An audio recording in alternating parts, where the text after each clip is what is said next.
Good morning and happy Monday, everybody. I hope everyone had a wonderful weekend and was able to recharge to start the week. Welcome back to the Engine Builder Show. For today's episode, before we start, I want to ask you, are you quite unsure with what your audience needs, especially when running your business? Do you have questions that you want to serve them better, or do you want to know more about how to serve their needs more? Well, if that's your situation, this episode is definitely something you need to watch. But before that, as always, the show is brought to you by Business Marketing Engine. If you want to up and scale your business, head over to businessmarketingengine.com. Now, let us answer your question. Let me hand it over to Gabe. Good morning, Gabe.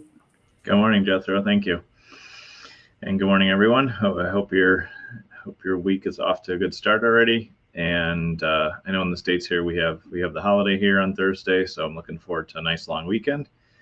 And it's definitely always good to unplug and recharge and relax if we truly want to bring our best to our businesses and to our team and our clients. Then I know that time off and that time to reflect and just recharge is really key. And today, I want to talk a little bit about what I've found to be the most effective ways to figure out exactly what your audience wants and needs from you, because that's a huge part of marketing, obviously, is understanding what your market wants, what your audience wants, and what your prospects and clients need from you. And I think this is something that is, once you understand it, it's fairly simple, but it's not as easy as we'd like to think in the beginning of just knowing exactly what our audience wants. And so over the years, I realized through trial and error, through learning from marketers that are much more senior and experienced than me, just have years in it, and also just from, again, like I said, just really kind of digging into these things, I realized that one of the biggest things that's important that we need to do, when we're just deciding how to market our business, is we actually need to start by having real live conversations with our prospects, with our clients, with the audience that we want to serve. And while this may seem like a no-brainer, I'm surprised at how often this is not brought up or talked about in some of the circles that I've been in before.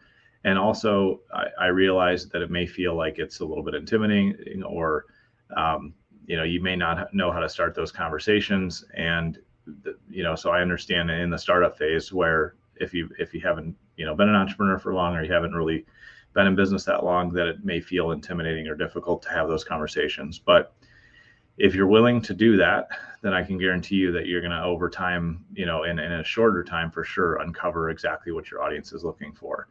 And so one of the things that we like to do when we help our clients, grow and develop their businesses, is often, whenever we have the opportunity to, we will help our clients send out a survey to past and existing clients, or even prospects, and help them start by just getting the folks in their audience to answer a few questions about, what do they need, why did they choose to work with them, what challenges were they facing, what are the things they want to overcome, and what are the things that they need to accomplish in order to be successful. And when you start with a survey like that, you then have written information, you have things that you can use in your copywriting, you have things you can use in your messaging as you're creating your marketing and advertising campaigns. And that's kind of just the baseline, is getting some of that information. But also, when we help our clients do that surveying, we'll ask a question towards the end of the survey that says, would you be willing to have a conversation with us, so we can understand more about the answers you put down and more about how we can serve you. And we will actually go out and survey and do recorded interviews with the customers of our clients. And that way we're able to determine what is it exactly that they actually need. What's their real life situation? What problems are they trying to solve? Where are they at with things in their life and their business, and how does our client, have the opportunity to serve them? And so that's something that we do for our clients, and to help them really understand what's going on in their audience. And it's also something that I would encourage you to do on a continual basis, is have those conversations, figure out what problems your audience is trying to solve, and figure out, for those that have already chosen to work with you, figure out why they chose to work with you. Because the more you deepen that relationship, the more you understand what's going on with your clients, then you're going to be able to determine, okay, that's how I can attract more of these type of people. And you can also determine what is actually the most valuable part of your product or services in your, in your customer's eyes. And when you have that perspective, then it's a lot easier to actually create effective marketing because you're speaking their language. A lot of the times, people will come to us as entrepreneurs. They'll come to us with what they want, and what they want is not always what they need. But there's it's our job to translate that want into need. So sometimes we need to meet people with their wants and say, hey, I know you want this, and here's how that would work. Here's the process. Here's how I can help you with that. And also, by the way, I think what you may really need is this solution. And so instead of addressing head on, oh, I know you want that, but you don't want that, you need this, like doing that early on in your marketing or the relationship is not always effective, but matching both, kind of desires, the wants, and then the deeper needs is something that we have the ability to do as entrepreneurs when we're serving and supporting our audience and our clients. But you won't be able to understand those things until you're willing to have deeper conversations. You're willing to really dig in and say, tell me more about your business. Tell me more about the challenges that you've been facing. Why did you choose to even, consider working with us, or why did you choose to work with us? And things like, what have you tried in the past? Who else have you tried to work with, or what other products or, solutions have you tried to solve this problem? The deeper you dig into that, the more you'll understand exactly what and how to market to your audience. And so having those real person-to-person conversations is such a key part of having an effective and successful marketing process. The second thing you can do, which these are, this is kind of from a value or effectiveness standpoint, it's kind of second priority, because the first is to have those face-to-face, those real conversations. The second thing you can do is you can read forums and groups. So like Reddit is a great place to go read and say, like, what are people talking about as it relates to this product or service? What problems are they trying to solve? You can also go on Amazon. You can look at reviews on certain products and read the 5-star reviews of the raving fans that love it. And you could read the 1-star reviews of people that are complaining that it didn't solve their problems. And that's a great way to get market language.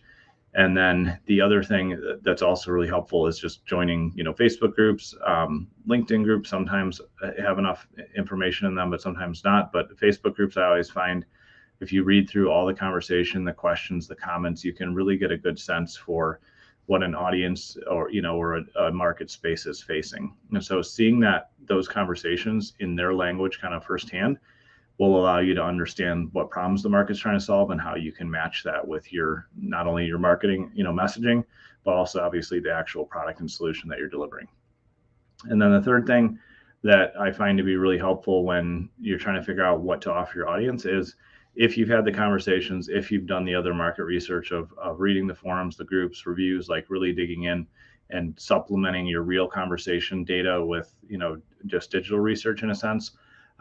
The third thing then is, once you have an idea of what it looks like, it's a great time to make a beta offer and say, hey, I'm thinking about trying this product or this solution or this new service. It's in beta, it's new. Would you be willing to try it out and give me feedback on it? And that's one of the only times that I think it's actually a good idea to discount services or products, because you can say, this is brand new, it's not fully functional, I know it's going to need feedback. So instead of me charging you the regular $1,000 or whatever it is, whatever your pricing is for this service, I'd love to offer it to you for $500, $600, because I want to get your feedback along the way. So I'm actually going to buy back some of your time. So there's a reason, and a legitimate reason, to offer a discount, because it's in beta and you want to actually learn what if it does, solve the problems for your audience, or if it needs input or change. But making beta offers like that has been something that's been really helpful for me to launch new products and get, real world feedback on the ideas that I've come up with as it relates to solving my audience's problems. And so those are the things that I found that really help me figure out how to sell, exactly what, the audience needs, having those real live conversations, doing surveying, getting direct input from prospects and clients, reading forums and groups, and just really digging into those conversations and starting to make note of and understand what is going on in that market space, and then making that beta offer and saying, hey, this is brand new, it's not perfect yet. When it is perfected and I'm happy with it, it'll probably be this price. But if you're willing to try it out with me, I can give it to you for a discount, because I'd like to get real time feedback as we develop that. So those are the three things that have been really helpful for me, as it relates to figuring out exactly what to sell to your audience. And if you have questions about that, definitely reach out. Drop a comment down below, or you can send us a message at businessmarketingengine.com, and I'd be glad to help you with that. So I'll turn it back to you, Jethro. Thank you, Gabe. And that's it for today on the Engine Builder Show. Thank you for tuning in with us as always. We hope this episode has helped you on how to sell to your customers what they want and need to better serve them. Again, we really appreciate it if you hit that like, follow, and subscribe. Also, hit the bell if you want to be notified when we go live. Plus, if you want to share it so the other your friends will know about us, go ahead and do that as well. For unique business marketing solutions, head over to businessmarketingengine.com. And again, thank you everybody, and we'll see you again tomorrow.